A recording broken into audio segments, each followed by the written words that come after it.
Halo Pak D Lover, ketemu lagi ya sama Pak D. Dan seperti biasa, kali ini Pak D bakal mendongeng sebuah alur cerita dari film-film yang kalian request. Dan untuk hari ini requestan datang dari teman kita berikut ini. Dia merequest sebuah film yang berjudul Boarding House. Film ini adalah salah satu film busuk yang gak ada faedahnya ya, yang menceritakan tentang sebuah kos-kosan laknat yang semua isi penghuninya itu sangean ya. Dan udah gitu aja, kayaknya sih udah cukup jelas ya. Ya wes lah, langsung saja kita masuk ke review. Silakan klik dulu tombol subscribe-nya, klik kalau sudah silakan duduk yang manis, jejer yang rapi, buang dulu sempak kalian, bebaskan burung kalian, dan Pak D puter intro nih Pak D.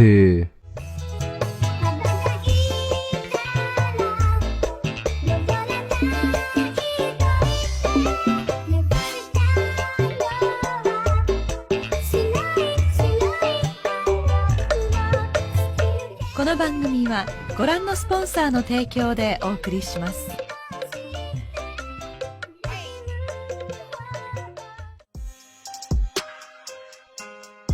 Film ini dimulai dengan seorang cowok yang merupakan tokoh utama kita yang bernama Yoon Gi.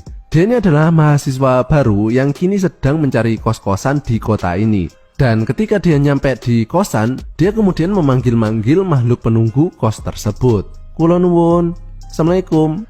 Tapi nggak ada yang menjawab. Kemudian terdengar suara celepak-celepok, celepak-celepok, celepak-celepok. Suara apaan tuh? Yoon Gi ini penasaran dong. Akhirnya dia nyoba tengok ke dalam rumah. Dan ternyata itu tadi adalah suara ibu kos yang bernama Sun Ram yang sedang bercocok tanam dengan salah satu anak kosnya yang bernama Han Min. Yoon Gi kemudian mundur dan dengan memajang tampang polosnya, dia sekali lagi mencoba memanggil lebih keras. Dan muncullah ibu kos yang kini sudah selesai senam maju mundur. Sun Ram kemudian mempersilahkan Yoon Gi untuk masuk, dan di sini Yoon Gi mengutarakan maksudnya untuk ngekos di tempat ini selama kuliah. Sun Ram pun menerima Yoon Gi, ya lumayan lah dapat target baru, pikirnya. Dia kemudian mengantar Yoon Gi ke kamarnya, dan Yoon Gi pun langsung beristirahat karena kecapean. Tapi muncul Han Min yang mengajaknya makan sambil kenalan ya, kan sesama penghuni kos toh. Tiba-tiba muncul cewek cakep, dan dia ini adalah anak ibu kos yang bernama Gun Suk. Dan film pun dimulai. Kos-kosan celepak-celepok. Keesokan harinya, Sun Ram masuk ke kamar untuk membangunkan Yoon Gi. Ya, meskipun di sini udah terlihat ada yang bangun ya. Sun Ram tentunya penasaran dong. Ini apaan ya? Mau dipegang takutnya bukan stang, mau dikocok takutnya bukan botol arisan. Kan repot ya. Yoon Gi kemudian bergegas untuk berangkat kuliah, dan Sun Ram ini malah ngasih bekal ke Yoon Gi. Enak bener loh kalau ada kosan kayak gini ya. Sepulang kuliah, Yoon Gi ini hangout bareng teman-temannya sambil cerita tentang bu kos dan anaknya. Mereka bilang kalau emang ceweknya gatel, ya langsung sikat aja lur. Yoon Gi kemudian pulang, tapi karena kebanyakan minum beras kentur, dia ini jadi teler ya, dan ngelele di jalan. Untung saja muncul Gun Suk yang kemudian membantunya untuk masuk ke dalam kosan. Dan ketika Yoon Gi ini udah terjatuh di kasur, Gun Suk dengan cepat mau membuka baju Yoon Gi untuk melaksanakan prosesi pengencrotan. Tapi Yoon Gi ini nggak mau loh. Dan dengan perasaan kecewa, Gun Suk pergi dari kamar Yoon Gi. Nah, pada poin ini cuma satu hal yang ada di pikiran Pak D. Kok yang nggak Pak D yang ditawarin kayak gitu?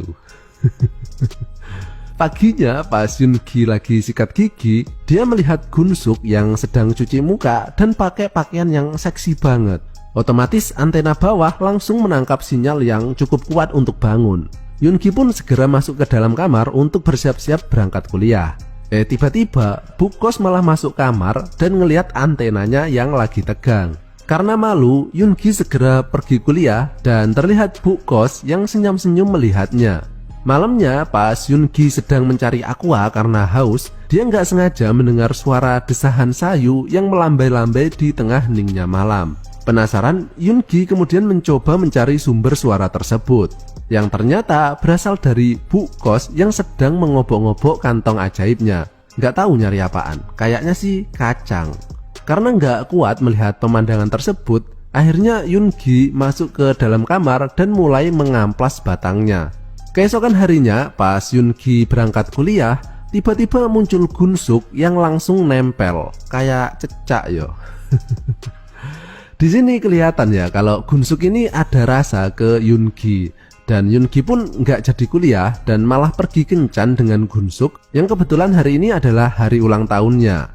Sepulangnya di depan kos-kosan terlihat sosok cewek yang berdiri dan itu ternyata adalah pacar Yoongi dari desa yang bernama Mila. Dan Gunsuk ini terlihat agak kecewa ya karena tahu kalau Yoongi ini udah punya pacar. Yoongi pun mengajak masuk Mila dan memperkenalkannya ke ibu kos. Tapi Sunram ini nggak terlalu senang dengan keberadaan Mila di tempat ini. Dan ketika Yoongi mengajak Mila masuk ke dalam kamar untuk melepas rindu, tiba-tiba Sunram masuk dan mengatakan agar Mila tidur bareng dengannya saja. Karena nggak baik ya kalau cowok dan cewek dalam satu kamar. Berbahaya katanya. Tapi ketika Sunram sudah tertidur, Mila malah diam-diam menyelinap masuk ke dalam kamar Yoongi untuk melakukan penggenjotan.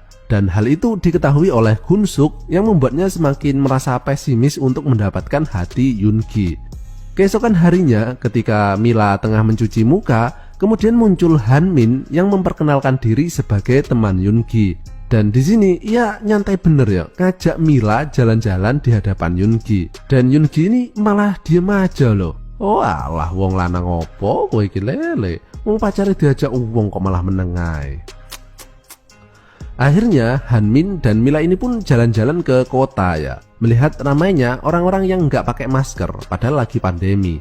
Dan ketika mereka istirahat di tempat yang sepi, tangan Hanmin ini dengan ganas bergentayangan mencoba mencari letak kantong ajaib milik Mila. Namun Mila di sini marah ya dan bilang bahwa dia bukan cewek murahan.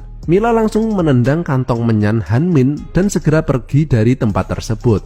Akhirnya Mila berpikir bahwa tempat ini nggak cocok dengannya dan Mila memutuskan untuk segera pulang ke kampung saja. Yoongi yang mengetahuinya kemudian berusaha mengejar Mila tapi sudah terlambat ya karena Mila udah naik sepur. Keesokan harinya pas Yoongi sedang browsing-browsing video Mama Gempi, muncul ibu kos yang mengantar makanan ke kamarnya. Di sini Sunram mencoba menggodanya dengan menyuapinya. Dan karena Yoongi ini udah terpengaruh video Shure yang katanya mirip artis tersebut, akhirnya Yoongi dan ibu kos pun bertarung.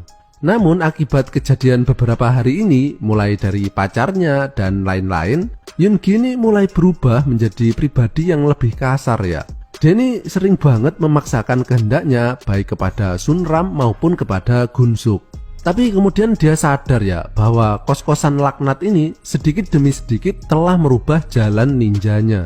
Akhirnya Yoongi ini pun memutuskan untuk keluar dari kosan ini dan kembali saja ke kampung untuk jadi petani. Sehingga dia bisa bercocok tanam dengan pacarnya setiap hari. Dan film pun berakhir.